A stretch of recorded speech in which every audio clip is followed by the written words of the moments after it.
Comment faire jouir une fille?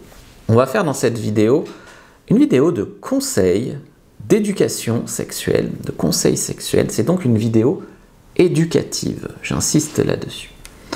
Aujourd'hui, nous allons parler d'un sujet important. Ce sujet important, c'est le plaisir féminin. Beaucoup d'hommes que nous sommes ont pour but de faire plaisir à notre copine, de la rendre heureuse, d'être le meilleur de sa vie, etc. Donc le but vraiment, c'est d'éduquer, de mieux comprendre le corps de la femme, de mieux comprendre ses attentes, peut-être d'établir une meilleure communication intime dans le couple. La première chose que vous devez comprendre, c'est comment fonctionne l'anatomie de la femme. Si tu veux, nous avons un pénis avec des testicules, et chez la femme, ça donne, tu vois, les testicules, ça donne les lèvres vaginales, le pénis, ça donne le clitoris. Donc elles ont un peu tous les éléments, mais dispatchés un peu autrement. Donc ce que tu dois comprendre, c'est la vulve, très important, les lèvres, le clitoris. Alors, 80% du plaisir des femmes, ça va venir du clitoris. Après, le clitoris tombe aussi dans le vagin, ça fait le point G, le deep spot, le point A. Ce que je pense, c'est que si aujourd'hui tu débutes et que tu veux donner vraiment du plaisir à une femme, étudie le clitoris, les bonnes stimulations, rotatives, de haut en bas, bien humidifiées. Donc tu apprends à caresser son clitoris d'une main, et de l'autre main, tu fais une double stimulation en fait, de l'autre main, tu vas tapoter son point G. Avec ça, tu vas couvrir 99% des besoins d'une femme. D'accord ? Avec la double stimulation, point G plus clitoris. Même lorsque tu vas faire une pénétration avec ton pénis, tu peux lui dire de se caresser ou la caresser avec une de tes mains, ou faire en sorte que son clitoris frotte. Donc si tu as bien compris ce que je veux te dire, pour faire jouer à une fille, mon premier conseil, c'est essaye d'établir une double stimulation à la fois du clitoris et du point G. Et là, tu pourras probablement faire jouir 99% des femmes avec qui tu couches. La deuxième clé, c'est l'adaptation et la communication. Alors, ça fait un peu peut-être niais de parler de ça, mais c'est très important.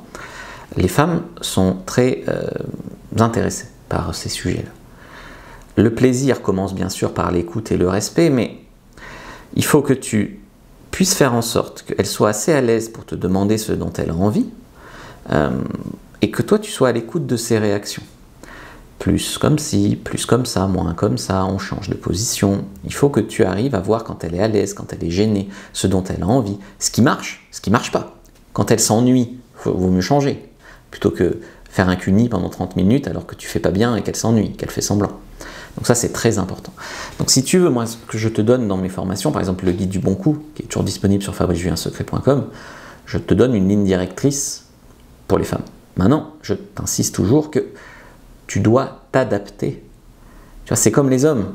Il y a des hommes qui vont préférer la fellation, d'autres la levrette. On aime tous ça, mais il y a des hommes qui ont des spécificités. Est-ce qu'il faut lui caresser les testicules ou pas?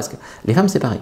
Tu as une ligne directrice, mais il faut quand même toujours t'adapter aux spécificités, sans parler de vraiment toute la notion psychologique. La femme doit être à l'aise, encouragée, excitée, il y a vraiment toute une ambiance à créer.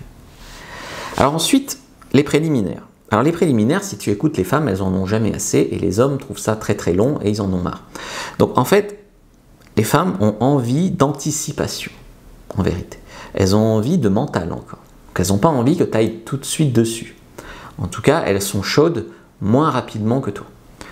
Donc, cela nous amène à que quand tu veux vraiment préparer une femme, l'importance des caresses, l'importance des baisers, des regards, même de l'ambiance. Tu fais une lumière tamisée avec une petite bougie, c'est important pour elles. Elles vont adorer. Le mental, l'ambiance, si tu veux, le contexte, joue quelque chose de très important dans son excitation, dans son désir. Le fait de se sentir désiré, de sentir qu'elle est belle, de se sentir à l'aise, tout ça c'est vraiment excessivement important. Donc c'est pas juste un lit et tac-tac. Il faut que ça soit propre chez toi, que tu crées vraiment quelque chose, une expérience en fait. Quatrième point, c'est ce que je te disais, il faut que tu ailles chercher du feedback, donc un retour sur quel rythme, quelle pression. Par exemple, quand tu vas caresser un clitoris ou un point G, il y a des femmes, il faut faire plus rapidement ou plus légèrement. Il faut vraiment s'adapter là aussi. Ça ne veut pas dire que ce n'est pas le même mouvement, le mouvement du Hey vient par là, c'est le même mouvement, mais il faut s'adapter à elle, son rythme, qui l'amène à l'orgasme, et encore des fois ça change d'une fois sur l'autre. Donc il faut trouver le moment, le truc qui marche à ce moment-là sur cette femme-là. Donc bien sûr il faut être à l'aise, que les deux partenaires soient vraiment à l'aise. Ensuite, si tu veux faire jouer à une femme puissance 1000, c'est une technique qu'on appelle le edging. Est-ce que tu connais le edging? Si tu ne connais pas, c'est que tu ne suis pas assez mes formations. Le edging, c'est quand tu vas la faire monter très très haut sans lui donner un orgasme, et à la fin, la libérer, lui donner un orgasme, et cet orgasme sera décuplé, comme cumulé. Elle ne saura pas combien de temps ça a duré, elle ne saura pas combien de temps, elle ne saura pas où elle habite, voilà. Donc, en fait, l'idée, c'est par exemple, tu lui fais un cuni, tu la montes presque jusqu'à l'orgasme. Après, tu la laisses redescendre, par exemple, tu la pénètres un peu, puis tu refais un cuni, tu la remontes presque jusqu'à l'orgasme. Puis tu arrêtes, tu recommences, tu arrêtes, tu recommences, tu arrêtes, tu recommences. Puis au moment où tu finis, tu la laisses aller à l'orgasme cette fois-là, ça va être une énergie qui va être accumulée de plaisir, beaucoup, beaucoup, beaucoup plus forte. Après, il y a tout ce qui est squirt.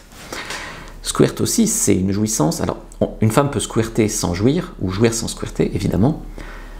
Mais ça reste un très très bon indicateur. Comme un homme, souvent, quand il éjacule, c'est aussi qu'il a eu un orgasme. C'est pas toujours corrélé, mais souvent oui. Donc l'idée ici, c'est d'apprendre à faire squirter une femme. J'en parle dans ma formation Objectif Fontaine. Comme tu sais ici, je peux pas trop te montrer les gestes. Ensuite, il y a les meilleures positions. Alors, les meilleures positions, ça dépend ce que tu veux faire en fait. Moi, je pense qu'une bonne position pour beaucoup d'hommes, c'est d'être assis, par exemple, et la femme qui monte dessus. Là, elle peut avoir son clitoris qui frotte contre ton pubis ou ton bas-ventre et être pénétrée sur le point G. Tu peux aussi mettre ta main sur son clitoris si tu as envie. Moi, je pense que c'est peut-être la meilleure position pour qu'elle se lâche, pour qu'elle aille chercher son plaisir. Après, il y a aussi l'orgasme cervical. Donc ça, c'est l'orgasme profond, le fameux orgasme du col de l'utérus. Donc là, il faut une pénétration très profonde. Donc généralement, il faut des jambes bien relevées en missionnaire ou aller en cuillère. Ce genre de position-là te permettra de lui donner un orgasme cervical. Bon, je suis beaucoup plus clair et je montre plus dans mes formations. Donc je t'invite à aller sur fabricejuliensecret.com. Tu peux commencer d'ailleurs en prenant ta fiche, comment être un bon amant, premier dans la description de la vidéo, lien en commentaire épinglé, prends-la maintenant, like, commente, partage si tu as aimé cette vidéo, dis merci Fab en commentaire, ça aidera pour l'algorithme, et regarde une autre vidéo avant de partir.